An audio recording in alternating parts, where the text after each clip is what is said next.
নিষেধাজ্ঞায় স্থবির বান্দরবনের থানচি সহ ৩ উপজেলার পর্যটন খাত। ক্ষতিগ্রস্ত হচ্ছেন পর্যটক, গাইড, নৌকা চালক সহ ক্ষুদ্র ব্যবসায়ীরা। নিরাপত্তা জোরদার করে দ্রুত পর্যটন স্পটগুলো খুলে দেওয়ার দাবি সংশ্লিষ্টদের।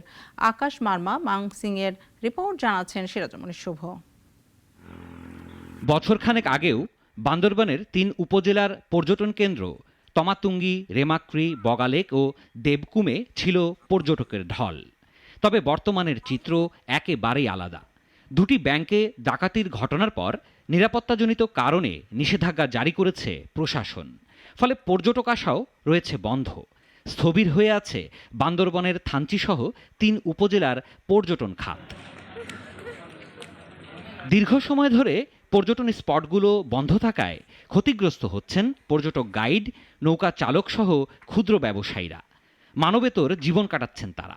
আয়ের থেকে লসের সংখ্যাটা অনেকটা বেশি। টুরিস্ট না আসার কারণে আর কি বলবো, মানে অসহায় হয়ে পড়ে গেছি আমরা। বন্ধ থাকার কারণে আমাদের হোটেলগুলো সব ব্যাংকের ঋণের কারণে অনেক ঝামেলা হচ্ছে। পর্যাপ্ত নিরাপত্তা নিশ্চিতের পর পর্যটন কেন্দ্রগুলো খুলে দেওয়ার কথা জানিয়েছেন সংশ্লিষ্ট কর্মকর্তারা। মাঝখানে কিছুটা দিন খুলছিল বা স্বাভাবিক হয়ে গিয়েছিল, বাট ওই যে কেএনএফের ব্যাংক ডাকাতির পরে টোটালি এখনো পর্যন্ত থানচি, রুমা, রোয়াংছড়ি পর্যটক আসা বন্ধ। ইতিমধ্যে জেলা প্রশাসন এবং আমাদের টুরিস্ট পুলিশ, জেলা পুলিশ, আমরা যারা সেনাবাহিনী আমরা কাজ করতেছি। খুব শিগগিরই যেন এগুলো খোলা হয় সে বিষয়ে আমাদের অবস্থান থাকবে। শুধু আশ্বাস নয়, দ্রুত সমস্যার সমাধান চান পাহাড়ের ক্ষুদ্র ব্যবসায়ীরা। সিরাজুমণি শুভ, নাগরিক।